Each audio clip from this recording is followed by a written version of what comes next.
खरखोदा विधायक पवन खरखोदा से सीधी बात, राहत से लेकर जन समस्याओं तक। पंजाब बाढ़ पीड़ितों के लिए राहत सामग्री रवाना करने के बाद खरखोदा विधायक पवन खरखोदा ने सुनी क्षेत्र के लोगों की जन समस्याएं। इस दौरान जगत महान न्यूज ने विधायक से की सीधी बातचीत। इस दौरान उन्होंने खरखोदा के ज्वलंत मुद्दों पर रखी अपनी राय और प्रधानमंत्री नरेंद्र मोदी के जन्मदिन पर होने वाले 1008 कुंडीय यज्ञ का दिया विशेष आमंत्रण। देखिए पूरा खास साक्षात्कार सिर्फ जगत महान न्यूज पर। नमस्कार साथियों, आप देख रहे हैं जगत महान न्यूज और मैं हूं आपके साथ तेजवीर सिंह। साथियों, जगत महान न्यूज की टीम पहुंची आज खरखोदा हलके में। हमारे साथ मौजूद हैं लोकप्रिय विधायक पवन खरखोदा जी। आइए इनसे जानते हैं, विधानसभा में इनकी गूंज जो है सुनाई दी और भी कई मुद्दे हैं उन पर हम इनसे बात करेंगे। पिछले दिनों विधानसभा में आप जो है सरकार में होते हुए भी सरकार के सामने हलके के मुद्दे बखूबी उठाते दिखाई दिए, क्या कहेंगे? देखिए, ये लोगों का दिया हुआ मैंडेट है, भारतीय जनता पार्टी का आशीर्वाद है और मैं मेरे खरखोदे हल्के के लोगों का मैं धन्यवाद करूंगा कि जिन्होंने हरियाणा की सबसे बड़ी पंचायत में भेजने का काम किया। और मेरा दायित्व बनता है कि जो 15 साल से यहाँ समस्याएं हैं, क्योंकि 15 साल से एक व्यक्ति यहाँ सत्तासीन था जो कभी लोगों के कहीं सुख में नहीं दुख में नहीं, मैं हालांकि उस गहराई में नहीं जाना चाहता, लेकिन आज मेरा दायित्व है कि जो 15 साल के जो विकास कार्यों का जो पहिया रुका हुआ है उसको हम कैसे गति दे सकते हैं। जो 15-20 साल से एक व्यक्ति ने जो गड्ढे खोदे हुए हैं उनको हम भरने का काम हम कैसे कर सकते हैं। तो आज खरखोदा एक विश्व के मानचित्र पर है, क्योंकि हरियाणा में नहीं पूरी दुनिया का सबसे बड़ा प्लांट मारुति का खरखोदा में है।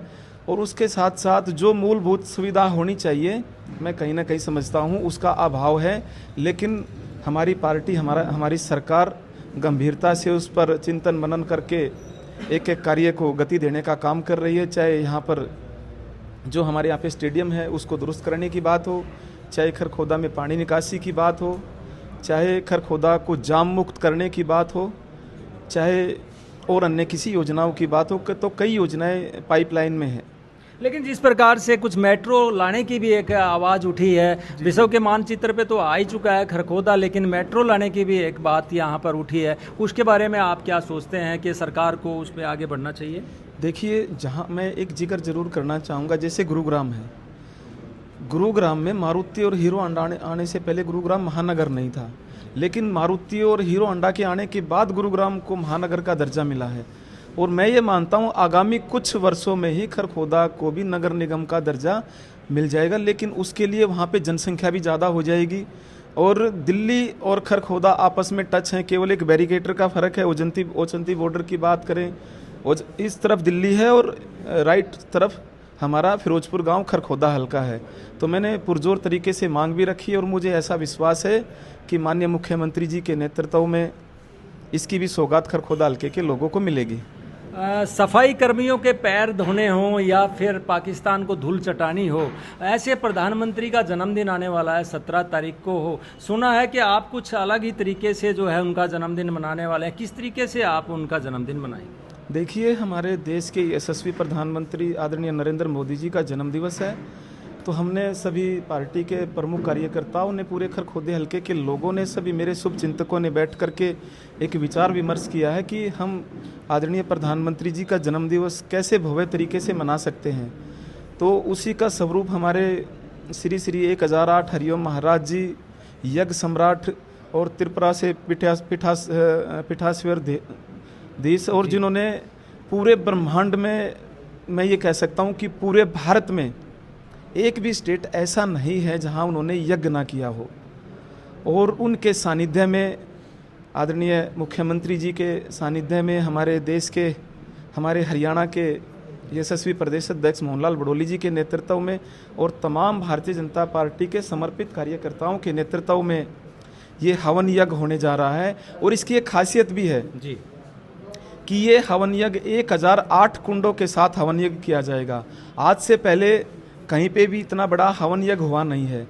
और वो जो हवन कुंड जो बनाए जाएंगे वो लोहे के बनाए गए हैं, और उन हवन कुंडों पे जो परिवार बैठेंगे जी, उनको वो हवन कुंड उस दिन प्रधानमंत्री जी के जन्म दिवस के अवसर पर एक संकल्पबद्ध तरीके से उनको वो वितरित किए जाएंगे कि आप अपने घर पर यहाँ से संकल्प लेके जाएं कि आज आदरणीय प्रधानमंत्री जी के 75वें जन्म दिवस पर हम चाहे 1 मिनट के लिए, चाहे 2 मिनट के लिए प्रकृति को, वातावरण को शुद्ध करने के लिए अपने घर पर हवन यज्ञ करेंगे।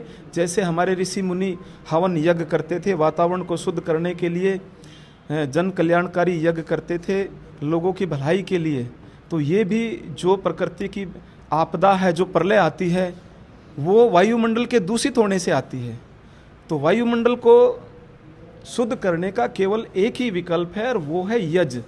क्योंकि यज्ञ में काफ़ी प्रकार की हवन सामग्री डलती है, जी। उसमें घी डलता है, तो उससे वायुमंडल शुद्ध होता है, और उस शुद्ध वातावरण में हमारी आयु भी बढ़ती है और हमारे अंदर एक ऊर्जा आती है।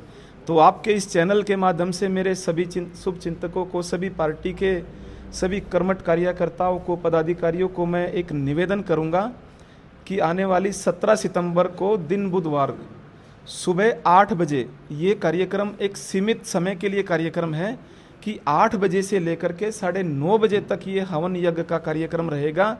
और मैं निश्चित रूप से एक भरोसा और विश्वास दिला सकता हूँ कि जो भी व्यक्ति इस हवन यज्ञ में आहुति डालेगा उसको निश्चित रूप से एक नई ऊर्जा उस दिन मिलेगी। क्योंकि मैंने भी एक हवन यज्ञ किया था गंगा के किनारे, मैं एक छोटा सा जिक्र जरूर करना चाहूँगा जी। ये वाक्य है लगभग 2018 का जी। तो 12 दिन मैं उस हवन यज्ञ में रहा, बिल्कुल गंगा के बीच में ऋषिकेश में एक त्रिवेणी घाट है, वहाँ पे वो यज्ञ किया था, और श्री श्री 1008 माननीय हरिओम महाराज जी के सानिध्य में वो यज्ञ हुआ था। तो उस यज्ञ में कई पॉलिटिशियन, राजनेता लोग भी उस यज्ञ में आए थे, लेकिन उस यज्ञ की एक खासियत ये थी कि जो उसमें 12 दिन तक लगातार उस यज्ञ में रहा, तो कोई सांसद बना, कोई चेयरमैन बना, कोई एमएलए बना, कोई एमपी बना। तो मैं 2019 का चुनाव हार गया। हारने के बाद मैं महाराज जी के पास हरिद्वार गया कि महाराज जी, मेरा तो 1 नंबर का पैसा था कि मैं आगे राजनीति में, मैं क्योंकि मैं झूठ बोलने वाला व्यक्ति नहीं हूँ कि राजनीति मेरे बस की नहीं है, क्योंकि राजनीति में जी पैसा चाहिए और मेरे पास पैसा नहीं है। तो महाराज जी ने कहा कि जहाँ तक मैंने प्रकृति को जाना है, भाई मैंने यज्ञ किया और आपने तो गंगा के बीच में 12 दिन तपस्या की है, तो निश्चित रूप से माँ भगवती, माँ गंगा मैया आपको निराश नहीं करेगी। तो 15 दिन के अंतराल के बाद मुझे हरियाणा सरकार में चेयरमैन की जिम्मेवारी मिली।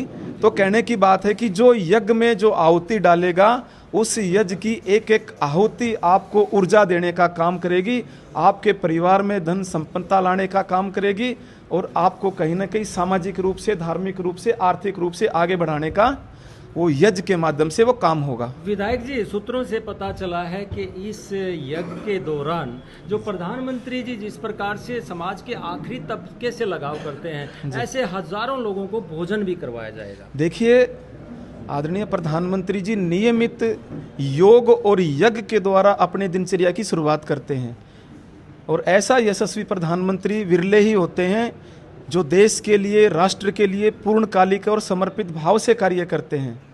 तो उस दिन हमने लगभग 6-7 हज़ार लोगों के लिए आदरणीय प्रधानमंत्री जी के जन्म दिवस पर भोजन प्रसाद की व्यवस्था करी है।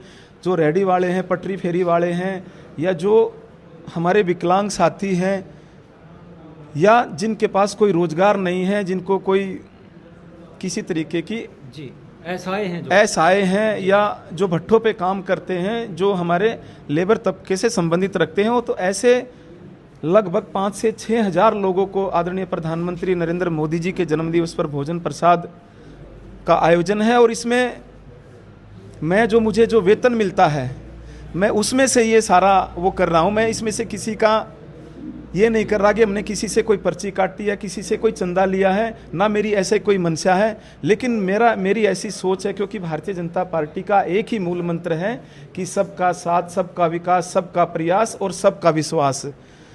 और वैसे भी आदरणीय प्रधानमंत्री हो, चाहे हमारे मुख्यमंत्री जी हों, उनकी एक ही सोच है कि अंतिम पंक्ति में बैठे हुए व्यक्ति तक वो सुविधा कैसे पहुंचाई जाए जो सरकार ने मुहैया करवाने का काम किया है।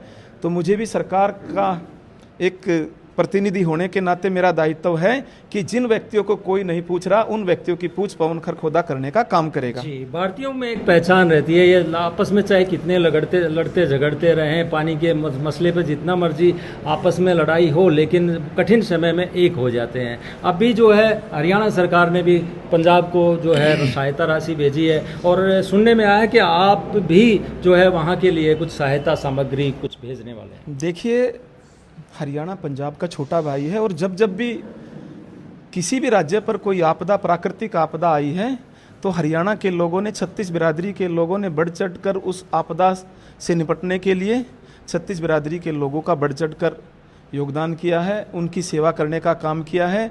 और ऐसे ही हमारे यशस्वी प्रधानमंत्री जी ने भी, चाहे आपके हिमाचल की बात हो, वहाँ पर 1500 करोड़ रुपए राहत सामग्री देने का काम किया है, चाहे पंजाब की बात हो, वहाँ पर भी 1600 करोड़ रुपए की राहत देने का काम किया है। और ऐसे ही हमारे माननीय मुख्यमंत्री नायब सैनी जी ने, चाहे जम्मू कश्मीर की बात करूं, चाहे पंजाब की बात करूं, चाहे हमारे हिमाचल की बात करूं, तो उन्होंने भी 5-5 करोड़ रुपए सहायता राशि देने का काम किया। और मैंने भी अपना 1 महीने का वेतन, जो लगभग 2 लाख रुपए का वेतन बनता है TADA लगाकर, मैंने भी 1 महीने का वेतन आदरणीय मुख्यमंत्री राहत कोष में देने का काम किया है। और आज भी हमने 1 ट्रक राहत सामग्री, जिसमें 500 बैग हैं, तो वो आदरणीय प्रदेश अध्यक्ष माननीय मोहनलाल बड़ोली जी के नेतृत्व में, हमारे जिले के अध्यक्ष अशोक भारद्वाज के नेतृत्व में और हमारे तमाम पार्टी के, चाहे बड़े पदाधिकारी हैं, चाहे छोटे पदाधिकारी हैं, चाहे हमारे पार्षदगण हैं, चाहे हमारे चेयरमैनगण हैं, सभी के नेतृत्व में ये राहत सामग्री अभी कुछ ही देर में हमारे ओजस्वी प्रदेश अध्यक्ष जी इसको हरी झंडी दे करके पठानकोट भेजने का काम करेंगे। विधायक जी, वैसे कांग्रेस जो है वो कह रही है हरियाणा में जो बाढ़ आई है वो प्रशासनिक आपदा है, प्राकृतिक आपदा नहीं है, इस पे आप क्या टिप्पणी करेंगे? मैं एक ही चीज़ कहूँगा विपक्ष को कि आईना जब भी उठाया करो, पहले खुद देखा करो, फिर दूसरे को दिखाया करो। अरे 55 साल आप लोगों ने राज किया है, आप आज ये कहते हैं कि हमारी सरकार आएगी तो हम गरीबी मिटाएंगे। 55 साल आप लोगों ने क्या किया? अगर गरीबी मिटाने का काम किया है तो आदरणीय प्रधानमंत्री नरेंद्र मोदी जी ने किया है, जो गरीबी रेखा से नीचे लगभग 80 करोड़ लोगों को मुफ्त में राशन देने का काम किया है, तो भारतीय जनता पार्टी की सरकार ने किया है। क्या हम मान के चलें कि इस कार्यकाल के दौरान ये खरखोदा में जो समस्या है, मूलभूत सुविधाओं को पूरा करते हुए जनता की उम्मीदों पे आप खरा उतरेंगे? देखिए, सबसे बड़ी बात होती है कि भाव की, और भाव से बड़ा कुछ नहीं होता, और भाव के वश में तो भगवान भी हो जाता है। और मेरा ऐसा मानना है क्योंकि मैं एक सामाजिक दायरे में बंधा हुआ व्यक्ति हूँ, और मेरे परिवार का आप इतिहास उठा करके देखेंगे, चाहे मेरे दादाजी की, चाहे मेरे परदादाजी की, चाहे मेरे पिताजी की, उनका एक सेवा भाव का दायरा रहा है। और मेरे जो बड़े बुजुर्ग हैं वो जानते हैं, चाहे पिपली कांड की बात हो, उसमें सेवा करने की बात हो, चाहे पानी के टैंकरों की सेवा करने की बात हो, चाहे अन्य कोई सेवा करने की बात हो, तो हमारा परिवार निरंतर सेवा भाव में लगा रहता है। और मेरा ऐसा विश्वास है कि माननीय मुख्यमंत्री जी के नेतृत्व में अगर सबसे ज़्यादा अगर कोई विकास कार्य होंगे इन आगामी वर्षों में, तो हमारे खरखोदा हलके में होंगे। जी, तो दर्शकों, देखा आपने, विधायक खरखोदा पवन जी कह रहे हैं कि आने वाले समय में भी जो है विकास कार्यों की झड़ी इसी प्रकार से लगी रहेगी और जनता की उम्मीदों पर ये खरा उतरेंगे। जगत महान न्यूज़ के लिए खरखोदा से तेजवीर सिंह, नमस्कार।